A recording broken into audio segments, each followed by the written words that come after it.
Cette capsule vous est présentée par la boutique Maixu pour vos peluches et articles décoratifs geek, ainsi que par Evo Retro, marque cool d'accessoires de jeux vidéo et de protecteurs pour mettre en valeur vos collections de figurines Funko Pop ou cartes Pokémon. Allô tout le monde, c'est Marjane et je vous retrouve aujourd'hui pour une nouvelle critique de film.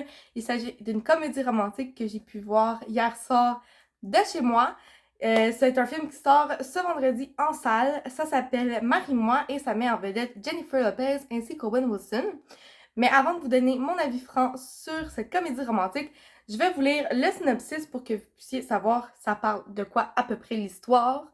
Je l'ai trouvé sur la page de Universal Studios qui distribue le film en question. Kat Valdez est la moitié du célèbre couple le plus sexy sur Terre avec Bastian, nouvelle supernova canon de la musique. Alors que leur chanson à succès Marie-moi atteint le sommet des meilleures ventes, le couple est sur le point de se marier devant un public de fans dans une cérémonie qui sera diffusée en direct sur plusieurs plateformes sociales. Charlie Gilbert, un professeur de maths divorcé, s'est fait traîner au concert par sa fille et sa meilleure amie. Quand Kat apprend quelques secondes seulement avant la cérémonie que Bastian l'a trompée avec son assistante, sa vie prend un tournant et elle perd le contrôle sur scène. Remettant en question amour, vérité et loyauté, c'est justement quand son monde fragile s'effondre que son regard croise celui d'un étranger, un visage dans une foule. Si un proche vous trahit, la réponse que vous cherchez se trouve peut-être dans l'inconnu. Dans un moment de folie, Kat décide de se marier avec Charlie. Cet acte impulsif se transforme en une romance inattendue. Mais quand tout s'efforce de les séparer, la question universelle reste: deux personnes venant de mondes si différents peuvent-elles bâtir un pont entre elles pour créer un endroit auquel elles appartiennent toutes les deux? J'ai rien spoilé, c'est le synopsis et le fait qu'elles prennent un gars nowhere dans la foule, on le voit dans la bande-annonce. Personnellement, je commence direct, straight to the point. C'est un film que j'ai vraiment apprécié. J'ai passé un bon moment, j'ai ri. J'ai une petite larme à la fin parce que c'est tellement cute comme film. Et c'est ça, j'ai vraiment aimé ça. C'est une bonne comédie romantique, mais pas trop cliché.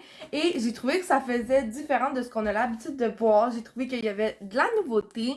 Puis aussi, ce que j'ai aimé, c'est l'effet un peu plus réaliste. J'ai l'impression que souvent dans des comédies romantiques, on va voir qu'en dedans de 2 jours, ils sont full love, prêts à se marier.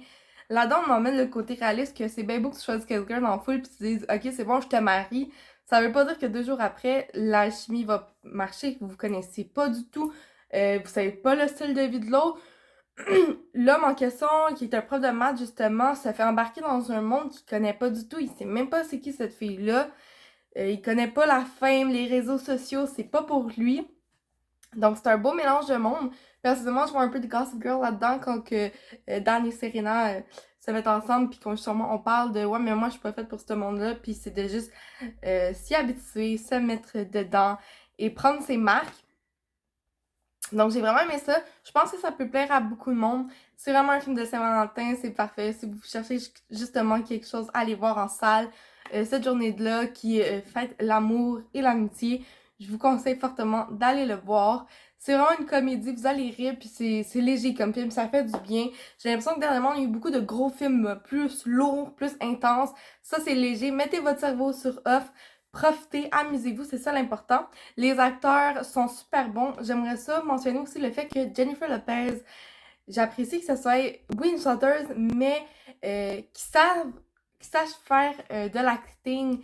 Elle a pas l'air de se forcer, ça a de l'air naturel, ses émotions ont de l'air vraies. On a vraiment l'impression de suivre une personne qui se fait blesser puis qui essaie de se reconstruire là-dedans, mais de prouver aussi qu'elle est forte.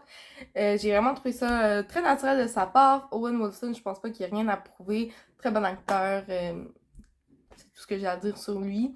La petite fille qui joue l'enfant du prof de mathématiques aussi est très très bonne. Les acteurs en général là, sont vraiment bons, ils font ce qu'ils doivent faire et j'ai très apprécié ce côté-là du film.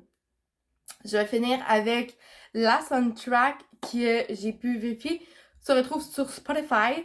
Elle est bonne. C'est Jennifer Lopez qui chante, donc c'est difficile de pas aimer ça.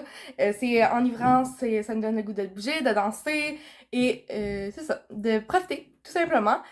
Donc, je le redis, je recommande d'aller voir ce film en salle. Ça vaut la peine, ça me fait du bien de sortir et surtout d'encourager mon cinéma qui vient tout juste de réouvrir.